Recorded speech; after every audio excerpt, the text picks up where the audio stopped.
Jadi semua perbuatan bertentangan dengan ajaran Allah mungkar, maka orang yang mendirikan sholat sudah pasti melaksanakan perintah Allah dalam hal yang lainnya, dalam semua bab. Jadi kalau sudah dikatakan mendirikan sholat, maka dia sepaket dengan menegakkan hukum Allah, dengan menegakkan hukum Islam, dengan menegakkan syariat Islam.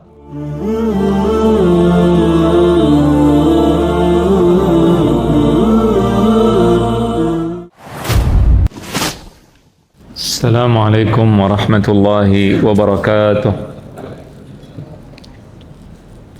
Bismillahirrahmanirrahim. Innal hamdalillah nahmaduhu wa nasta'inuhu wa nastaghfiruh wa na'udzu billahi min shururi anfusina wa min sayyiati a'malina. Man yahdihillahu fala mudilla lahu wa man yudlil fala hadiya lahu. Allahumma salli wa sallim ala sayyidina Muhammadin wa ala alihi wa sahbihi ajma'in. Amma ba'd. Kita lanjutkan kajian kita tentang kitab Al-Muhkamu fil Aqidah, atau hal-hal yang pasti di dalam akidah. Kemarin pada pertemuan yang lalu telah kita jelaskan bahwa Allah Subhanahu wa taala di dalam Al-Qur'anul Karim itu menjelaskan hal-hal yang berkaitan dengan akidah dengan jelas dan gamblang. Tujuannya adalah agar kita bisa mengamalkan langsung. Allah menjelaskan tentang surga, maka tujuannya agar kita beramal. Tetapi kadang-kadang dengan perkembangan zaman, akhirnya ada perbedaan di dalam hal-hal yang tidak penting.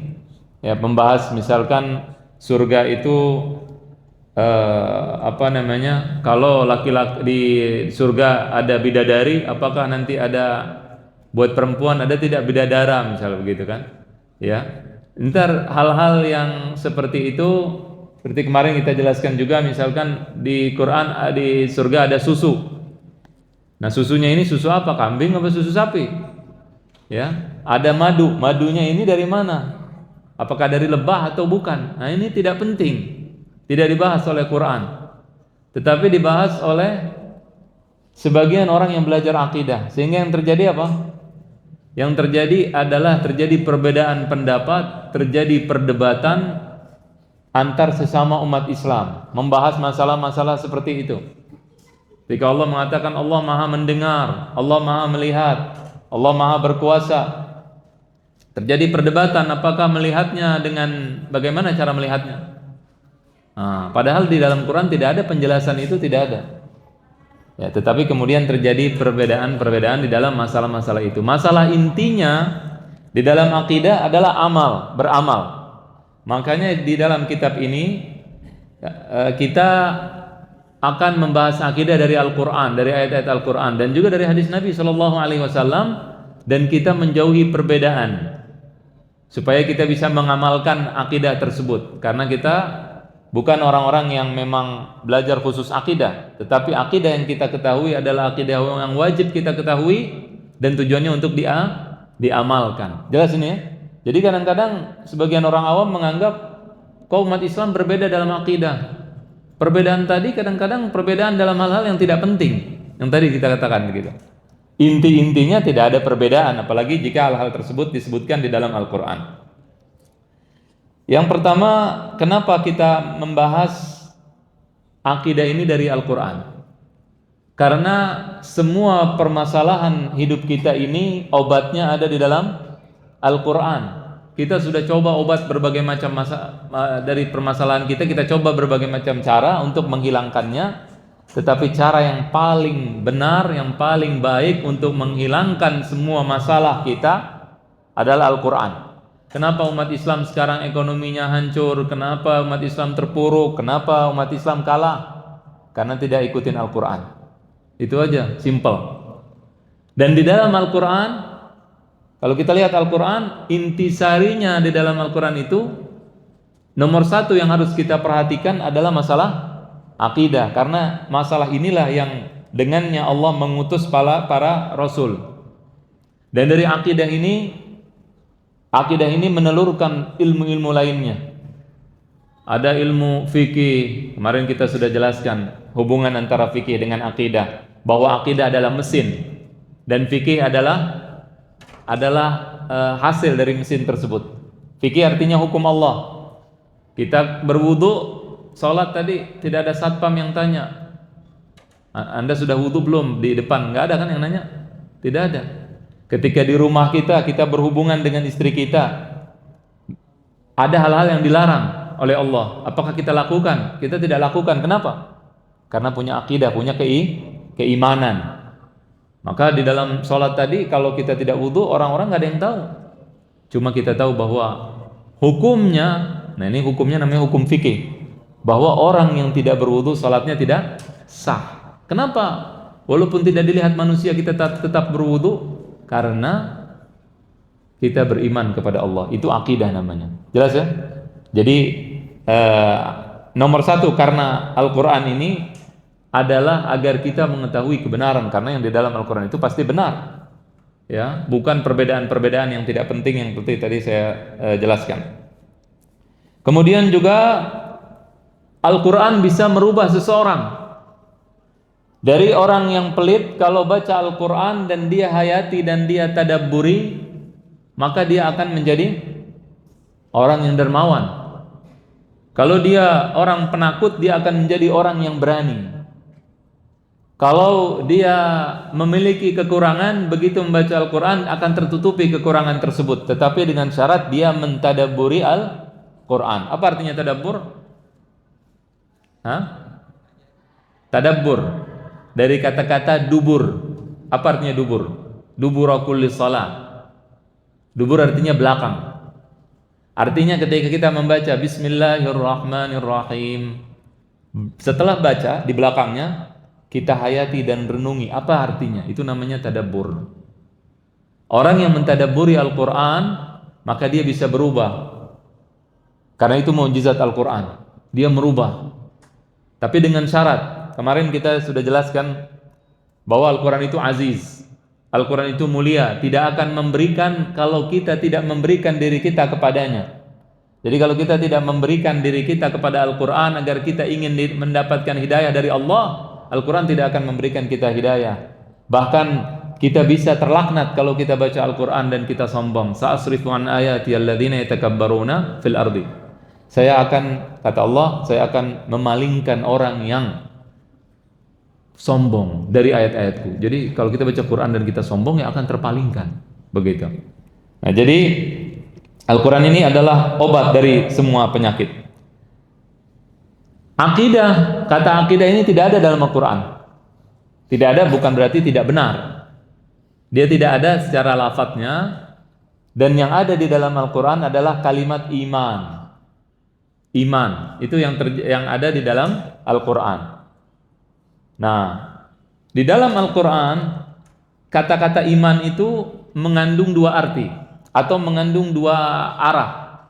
Yang pertama, iman artinya adalah membenarkan. Keimanan artinya membenarkan tanpa amal. Amalnya itu adalah hasil perbuatan dari keimanan. Yang kedua, iman itu artinya adalah pembenaran dan amal dan perbuatan. Nah, ini ada perbedaan ulama.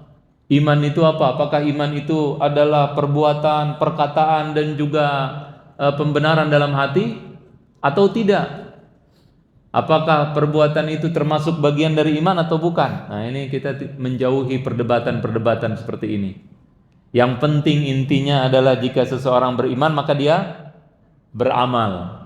Maka kita lihat ayat-ayat Allah yang menjelaskan tentang iman. Allah berfirman, innalladzina amanu, sesungguhnya orang yang beriman, wa amilus shalihat, dan beramal soleh. Jadi di dalam ayat ini seolah-olah iman sendiri, amal soleh sendiri. Tetapi intinya tetap beriman dan tetap beramal. Ini ada kelompok besar berdebat. Iman itu apa? Apakah ada amalnya atau tidak ada amalnya? Begitu. Tetapi sebenarnya kalau yang dilihat dalam Al-Quran, dua-duanya membahas tentang iman dan amal. Pembenaran dalam hati dan amal. Sesungguhnya orang-orang yang beriman dan beramal soleh, ulaika hum khairul bariyah. Mereka adalah orang-orang yang terbaik. Kemudian Allah berfirman, wal asri innal insana lafi khusrin illa alladzina amanu. Demi masa, demi waktu, ya. Innal insana lafi khusrin, sesungguhnya manusia di dalam kerugian, illal ladzina amanu, kecuali orang-orang yang beriman. Kemudian wa amilus shalihat, dan beramal soleh. Jadi iman sendiri, amal soleh sendiri, tetapi disebutkan amal soleh. Intinya kita tetap beramal. Kemudian disebutkan di dalam Al-Quran, walakinnal birra man amana billahi wal yaumil akhir. Dan kebaikan itu adalah beriman kepada Allah dan kepada hari akhir. Wal malaikati, beriman kepada malaikat. Wal kitabi wan nabiyyin, dan beriman kepada kitab-kitab Allah, dan beriman kepada para nabi, beriman kepada para rasul. Wa atal mala ala hubbihi dzawil qurba wal yatama wal masakin wa ibnas sabil was sa'ilina wa fir riqab wa aqamas shalah wa ataz zakah wal mufuna bi ahdihim idza ahadu. Kemudian setelah menjelaskan keimanan dalam hati, pembenaran terhadap Allah, terhadap Rasulnya, terhadap malaikatnya, terhadap hari akhir, dan kemudian Allah menjelaskan juga amal, memberikan harta. Orang beriman tidak cukup cuman beriman dalam hati, oh percaya pada Allah, percaya pada malaikat, percaya kepada kitab, cuman dia tidak pernah sedekah, nggak cukup. Wa atal mala ala hubbih, dia memberikan sedekah walaupun dia cinta terhadap uangnya, tapi dia tetap sedekah. Kemudian dia membayar zakat, mengeluarkan zakat. Kemudian pada saat berjanji dia tepat janjinya. Jadi ada amal. Iman itu dibarengi dan digandengkan selalu oleh Allah dengan amal.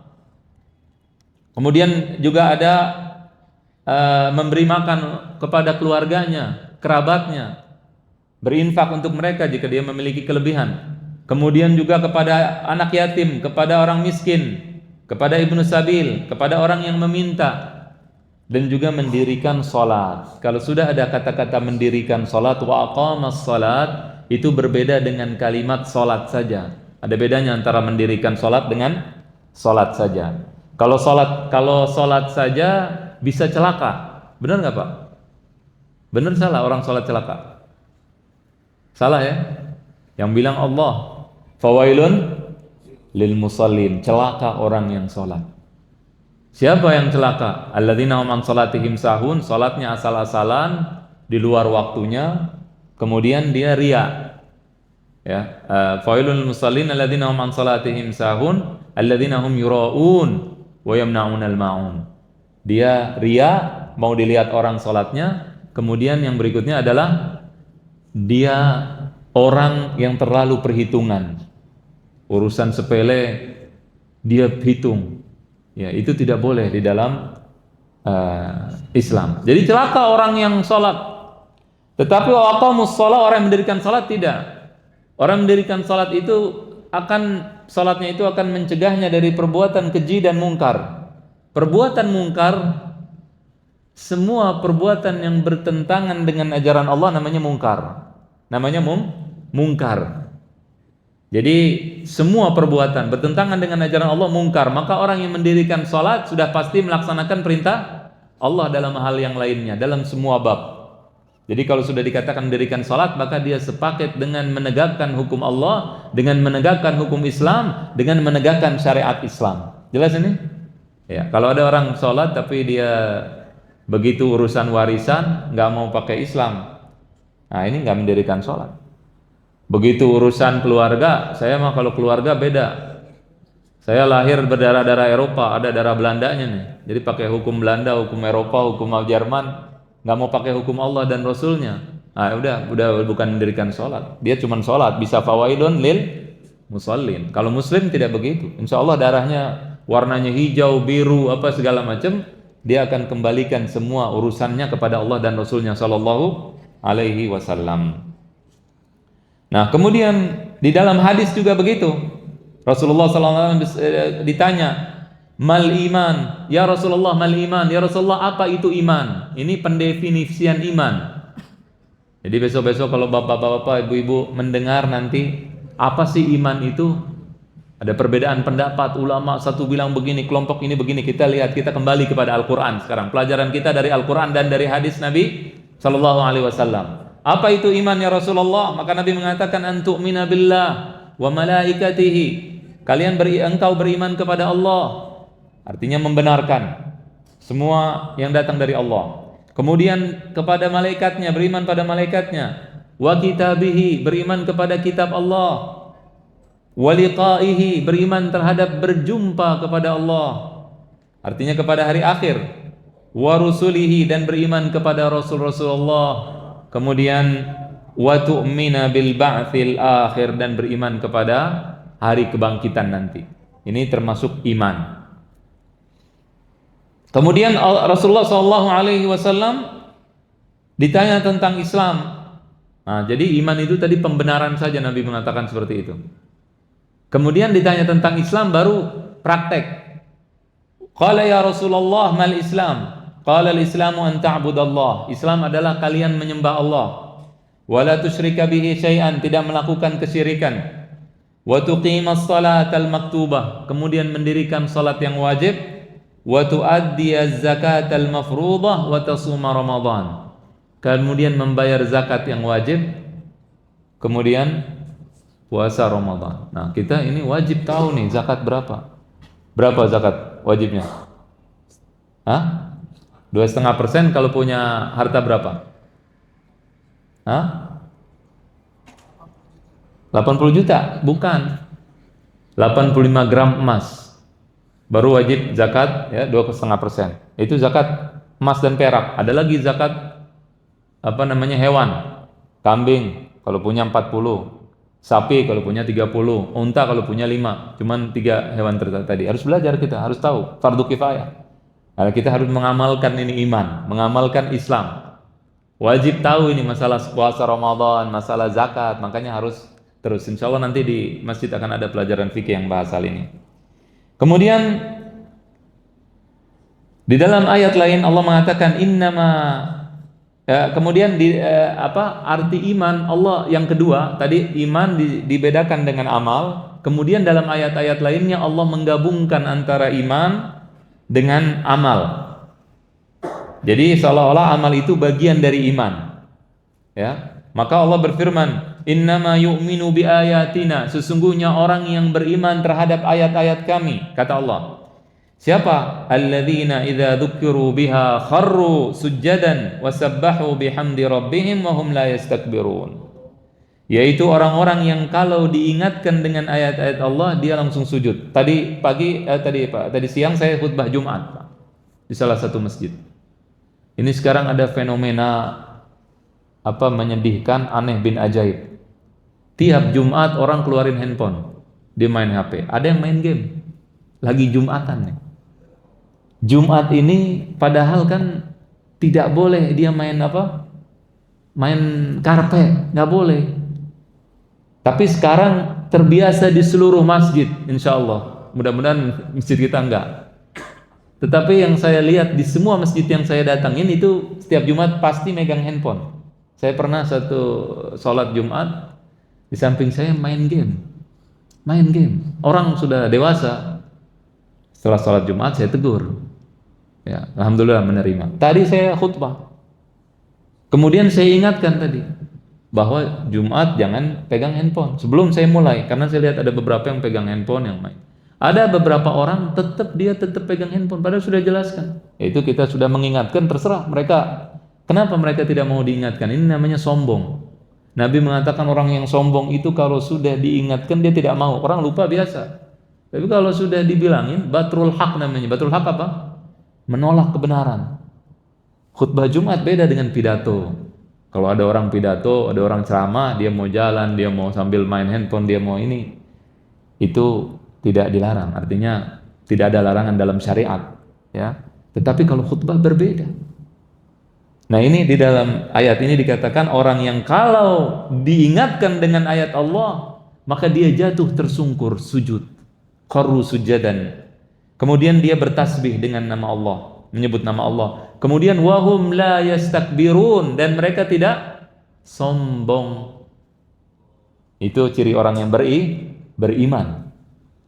Nah, jadi di sini Allah menggabungkan orang yang beriman beramal tadi, enggak sombong amal tadi. Dia sujud, kemudian dia melakukan ini, melakukan itu.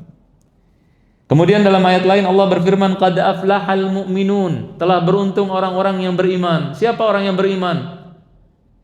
Alladzina hum fi salatihim khashi'un, orang yang kalau salat dia khusyuk.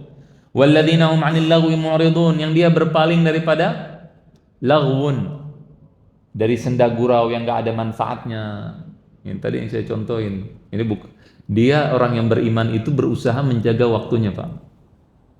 Dia boleh duduk-duduk dengan orang, boleh, tidak ada masalah, tetapi ada manfaatnya kalau bisa. Jangan sekedar duduk aja, besok umur kita kan pendek. Insya Allah paling panjang berapa? 1000 tahun malah. Ya, kan nggak sampai. 500 juga nggak sampai. Apalagi 200 sampai. Allahu a'lam. Biasanya kan 60, 100. Jadi kalau umur kita disia-siakan kan sayang. Apalagi sebagian orang sekarang main game, nonton ini, nonton itu membuang-buang umur. Orang yang beriman apa? Dia menjauhi anil lagwi mu'ridun, menjauhi hal-hal yang tidak berguna tadi. Apalagi dalam khutbah Jumat. Nah, ini harus kita melakukan amar ma'ruf nahi mungkar. Setiap Jumat kalau kita lihat ada orang main handphone, suruh berhenti setelah Jumat. Nggak boleh pas lagi khotib, itu tidak usah dibahas. Begitu selesai diingatkan. Kecuali khotibnya belum naik mimbar. Ya. Kemudian walladzina hum lizzakati fa'ilun. Kemudian orang yang melakukan zakat, membayar zakat dan seterusnya. Jadi di sini orang yang beriman siapa? Beramal tadi, disebutkan amalannya. Amalannya. Kemudian di dalam ayat lain, innamal mu'minuna alladzina idza dzukirallahu wajilat qulubuhum. Orang yang beriman adalah orang yang jika disebutkan Allah maka hatinya bergetar, hatinya menjadi takut kepada Allah. Karena apa? Karena kecintaannya. Jadi bukan disebutkan Allah dia biasa-biasa aja gitu. Ya, tetapi ketika disebutkan Allah dengan pengagungannya terhadap Allah, maka dia mengagungkan Allah Subhanahu wa taala.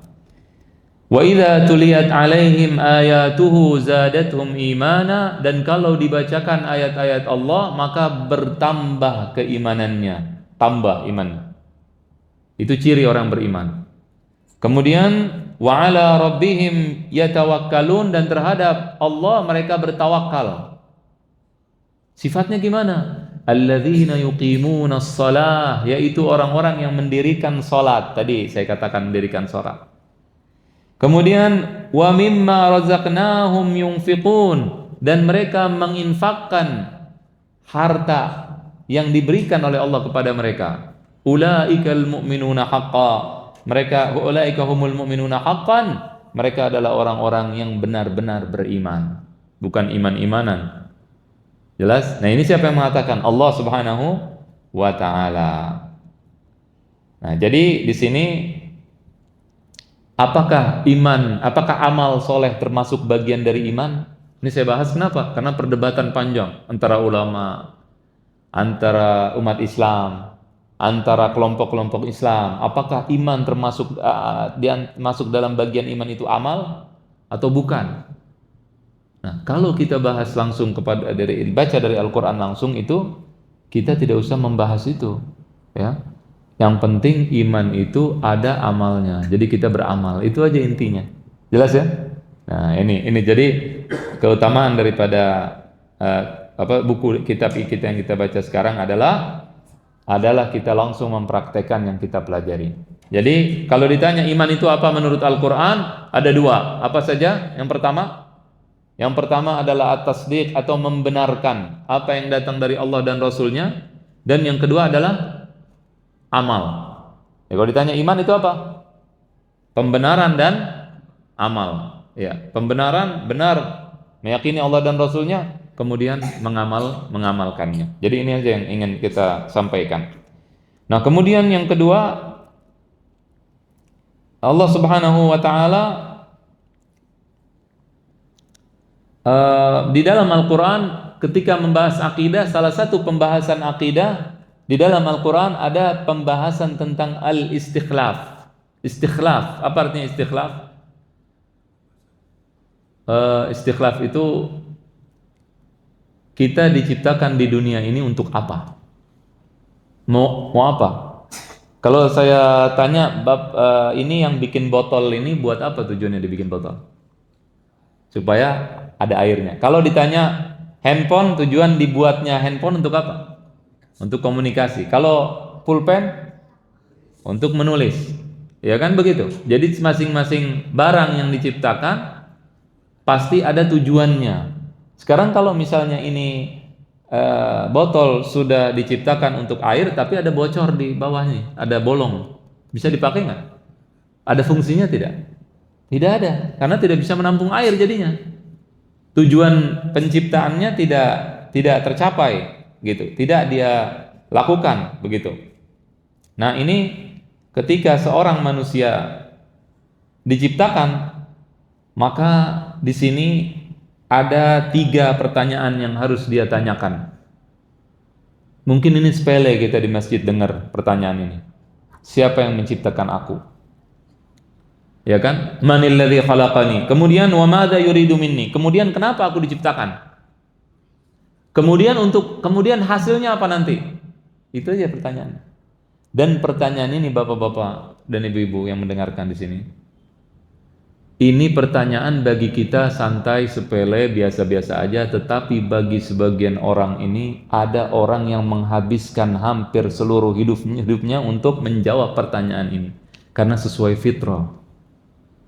Jadi kita alhamdulillah, kita beriman kepada Allah dan Rasulnya, kita sholat, kita diberikan hidayah, kita diberikan ketenangan. Sebagian orang itu sampai bertahun-tahun dia mencari, kebingungan.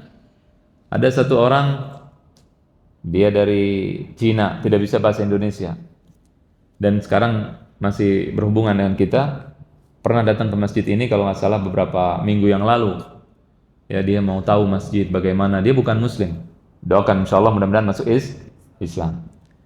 Yang dia pikirkan, kenapa saya ada di dunia? Kenapa saya begini? Saya sering komunikasi dengan dia. Itu yang ditanya. Padahal menurut kita sepele. Bagi kita, mau ngapain bahas ginian kan gitu. Tetapi bagi sebagian orang ini adalah salah satu problem kehidupannya. Siapa yang menciptakan kita? Maka Allah dengan jelas mengatakan di dalam ayat-ayat Al-Quran, Allah mengatakan bahwa yang menciptakan kita adalah Allah Subhanahu wa ta'ala. Kita sudah tahu hal tersebut.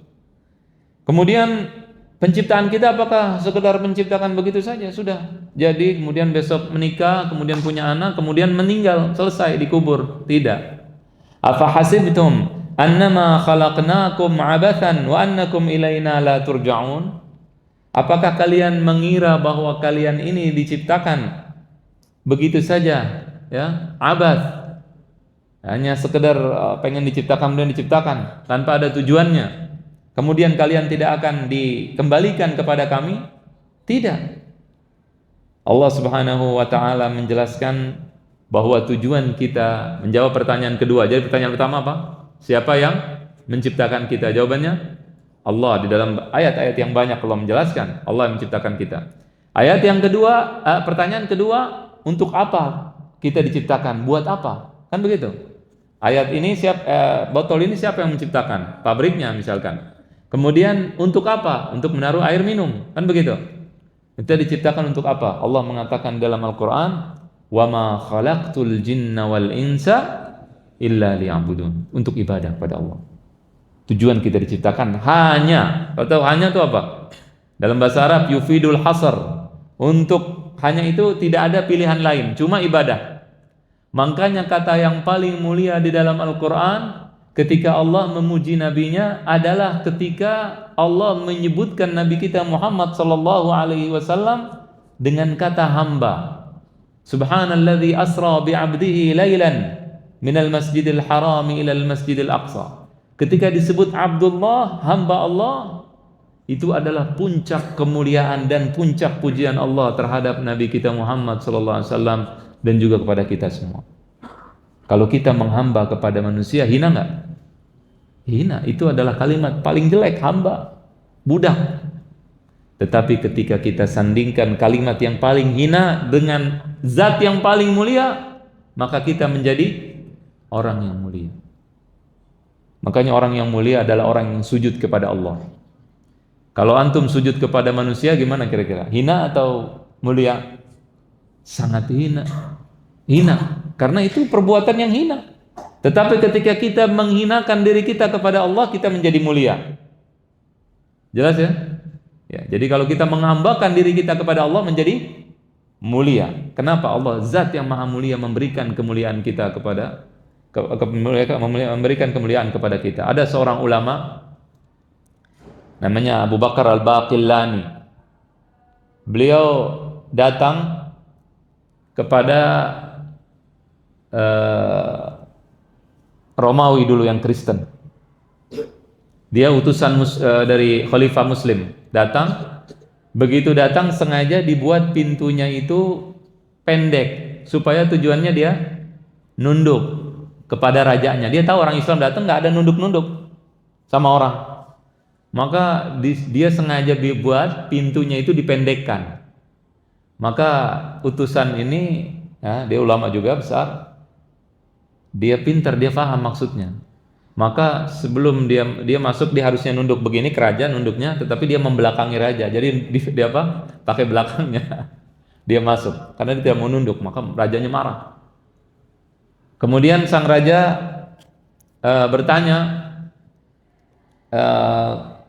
kepadanya, atau dia bertanya, utusan tadi Al-Baqillani tadi, sebelum rajanya berbicara, dia bertanya kepada rajanya, bagaimana kabarnya? Apa kabarmu raja? Kemudian dia tanya pendeta-pendeta yang hadir, apa kabarmu? Kemudian mereka menjawab, baik, alhamdulillah, baiklah, gitu ya jawabannya. Karena baru bertemu kan. Kemudian dia bertanya, bagaimana kabar anak-anakmu? Nanya kepada para pendeta itu. Kemudian rajanya marah. Kamu tidak tahu bahwa para pendeta ini tidak menikah? Mereka tidak menikah, tidak punya anak, nggak boleh menikah karena dia orang suci. Betul nggak? Di sebagian Kristen ada yang tidak menikah, Katolik. Kemudian kata Al-Baqillani, oh masya Allah, jadi pendeta tidak menikah, tidak punya anak, tapi Allah punya anak. Mana yang lebih suci, Allah atau pendetanya? Itu kata Al-Baqillani. Ya. Kemudian sang raja bertanya tentang Sayyidah Aisyah. Ada istri nabimu katanya dituduh berzina. Kemudian dijawab oleh Al-Baqillani, Sayyidah Aisyah, istri nabi kami tidak punya anak dan menikah. Tidak punya anak dan menikah. Sayyidah Maryam punya anak dan tidak menikah. Jawabannya punya anak dan tidak menikah. Itu untuk menjelaskan kepadanya bahwa kita percaya bahwa Sayyidah Maryam tidak berzina. Padahal dia punya anak. Karena dia siapa? Allah mengatakan seperti itu. Betul tidak? Aisyah tidak punya anak dan dia punya suami, ya, dan Allah katakan dia tidak berzina. Mana yang lebih gampang dipercaya? Yang lebih gampang dibenarkan? Sayyidah Aisyah atau Maryam? Aisyah. Kenapa? Nggak punya anak kan begitu. Ya. Sedangkan Sayyidah Maryam punya anak, tetapi kita yakini bahwa dia tidak berzina, begitu. Itu hanya untuk jawaban kepada sang raja. Akhirnya rajanya diam, nggak bisa ngomong apa-apa.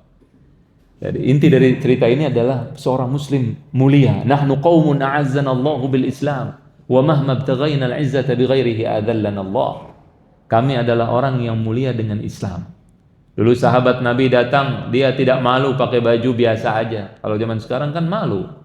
Cari mobil apa, harus kendaraannya begini, repot orang zaman sekarang.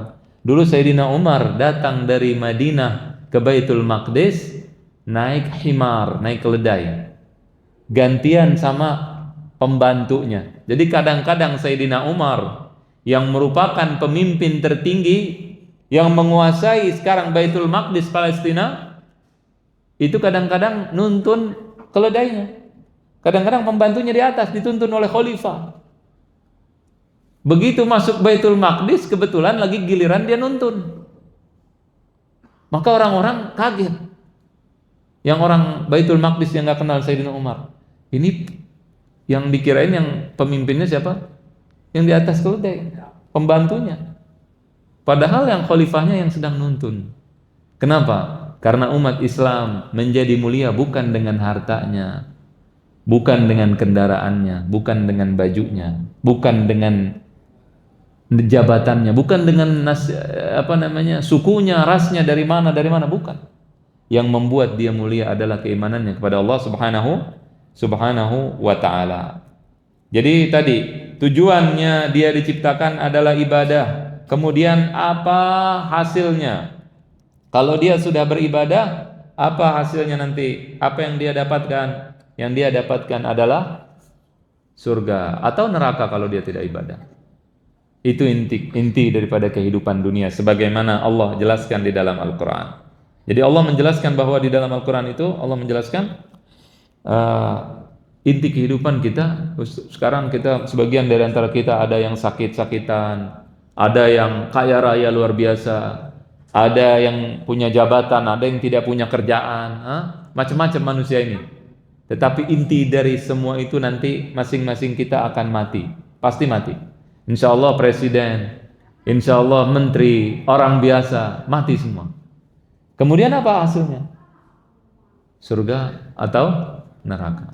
Ampunan dari Allah atau azab yang pedih? Itu aja intinya. Makanya akidah kita ini adalah untuk mencapai hal tersebut. Itu jawabannya dengan mudah. Dan Allah mendorong kita untuk beramal. Enaknya kita, alhamdulillah kita beriman, maka akidah kita ini sudah tidak usah mencari jawaban lagi seperti orang-orang yang belum beriman tuh dia cari sampai puluhan tahun. Seperti Albert Einstein contohnya. Di dalam kitab-kitabnya dia hampir percaya atau dia sudah mengatakan, sebagian teori mengatakan dia percaya pada tauhid. Kalau dilihat dari buku-bukunya yang keluar, karena buku-bukunya itu tidak keluar di masa hidupnya. Kalau dia keluar pada saat itu akan dibunuh dia. Setelahnya keluarganya ngeluarin sedikit-sedikit. Beberapa puluh tahun setelah dia meninggal, berapa ratus tahun dikeluarkan oleh keluarganya. Maka dilihat dari tulisannya tentang Kristen itu, tentang kepercayaan dia, di situ dia mendekat kepada tauhid. Tapi dalam masa pencarian kelamaan, akhirnya keburu meninggal. Kan begitu. Kalau kita alhamdulillah sudah ada, tinggal disuruh untuk beramal. Nah, kemudian masih ada waktunya, masih ada. Kemudian setelah itu di dalam Al-Quran ada pembahasan lagi tentang akidah. Jadi yang pertama tadi kita sudah membahas tentang tujuan, ya, kita diciptakan apa? Akidah. Nama akidah dalam Al-Quran disebut dengan iman, ya. Kemudian tujuan kita apa di dalam Al-Quran? Tujuan akidah itu adalah apa? Adalah ibadah, ya. Tadi kemudian yang berikutnya ini mungkin tidak bisa kita bahas sekarang adalah namanya al-aqidah wal wala. Loyalitas kita sama siapa? Ya, saya muslim. Antum muslim bukan? Muslim. Pertanyaannya, saya ini membela siapa dalam kehidupan? Saya ini Islamnya di masjid doang apa begitu pulang ke rumah muslim juga? Kan gitu. Saya ini pemikirannya Islam di masjid saja, atau saat sholat saja, atau saat pakai peci saja, atau saat pakai jilbab saja. Kemudian habis itu begitu keluar dari masjid, otaknya punya pemikiran berbeda. Ekonominya bukan Islam, keluarganya bukan Islam, kehidupannya bukan Islam, loyalitasnya bukan Islam. Kemarin kita merayakan 17 Agustus. Ini perlu disampaikan karena ini bukan saya yang ngomong, Nabi yang bilang. Orang yang berperang hanya karena untuk nasionalitasnya, membela tanah airnya saja, dalam Islam kita bicara. Nggak apa-apa dihormatin oleh oleh tanah airnya, boleh, nggak ada masalah. Kita bicara hanya Indonesia, ya, di seluruh tempat. Bahkan di zaman Nabi, orang membela Madinah Al-Munawwarah tujuannya hanya karena dia orang Arab, bela Mekah, bela Madinah. Tempatnya di mana? Matinya mati syahid, bukan? Bukan. Nabi yang bilang bukan. Kalau di Indonesia masuk makam pahlawan Kalibata. Sampai di situ dihormatinya, di dunia bas. Kita hormatin nggak apa-apa, tapi setelah itu dia tidak ada hubungannya dengan Allah, tidak ada hubungannya dengan surga, tidak mati syahid. Walaupun dia berani, walaupun dia hebat, betul. Tetapi orang yang berperang dan dia diakui oleh Allah adalah orang yang berperang untuk Allah. Inna salati wa nusuki wa mahyaya wa mamati lillahi rabbil alamin. Sesungguhnya salatku, pengorbananku, ya, kemudian wa mahyaya, kehidupanku dan kematianku hanya untuk Allah. Hanya untuk Allah, bukan untuk yang lain. Tapi bagaimana kita kan harus membela tanah air. Allah wajibkan kita bela tanah air, wajibkan. Jadi kita membela tanah air, bela nggak jadinya? Bela. Tetapi karena apa? Karena Allah. Itu harus begitu. Wajib begitu. Paham ya ini ya? Jadi kita tetap membela tanah air. Kita tetap membela keluarga kita, membela anak kita, membela ibu kita, betul. Tetapi karena Allah. Kalau nggak karena Allah nggak dapat pahala. Tidak dapat pahala. Nah, ini namanya loyalitas kita. Dan ini ditekankan di dalam Al-Quran. Kalau kita Muslim 100% Islam, nggak boleh. Oh, saya belum bisa Islamnya 100%. Hatinya, keimanannya, pemikirannya condong kepada keislaman. Makanya kita bilang kan Hanifan Musliman. Hanif apa artinya? Apa artinya Hanif? Nah, kalau di terjemahan lurus. Kalau aslinya Hanaf itu al-mail, bengkok, condong, nggak lurus, miring. Miring itu maksudnya gimana? Condong terhadap Allah dan Rasulnya. Kalau condong terhadap Allah dan Rasulnya berarti berada di jalan yang lurus, makanya diartikan biar cepat lurus begitu. Padahal aslinya miring. Kenapa? Kita wajib condong kepada Allah dan Rasulnya, wajib. Jadi besok kalau misalkan kita lihat di depan ada kecelakaan, kita tahu yang nabrak siapa, yang ditabrak siapa, yang zalim siapa, yang dizalimi siapa, kita tahu nih. Kemudian kita bilang nggak, saya mah netral, nggak mau ikut-ikutan, saya netral. Kita salah atau tidak? Salah, karena kita tahu. Jadi kadang-kadang netral itu tidak benar. Makanya Allah mengatakan orang Islam itu tidak netral. Wajib dia condong kepada Allah dan Rasulnya. Man raghiba an sunnati falaysa minni. Yang tidak mau mengikuti sunnah Nabi bukan termasuk golongan Nabi. Jadi harus mengikuti Nabi, wajib. Ikuti Allah dan Rasulullah wajib sallallahu alaihi wasallam. Ya harus condong, tidak bisa enggak saya netral aja. Enggak boleh netral. Kalau kita Muslim tapi. Dan kita yakini bahwa Allah dan Rasulnya tidak akan mendolimi orang. Nah, jadi ini insya Allah minggu depan akan kita bahas lagi dan akan kita mulai pembahasan kita tentang loyalitas ini. Ayat-ayatnya banyak di dalam Al-Quran. Ya, habis ya azan. Baik. Kita sudahi sampai di sini dan insya Allah kita lanjutkan pada pertemuan berikutnya insya Allah. Demikian wasallallahu wasallam ala sayyidina Muhammadin wa ala alihi wa sahbihi ajma'in. Wassalamualaikum warahmatullahi wabarakatuh.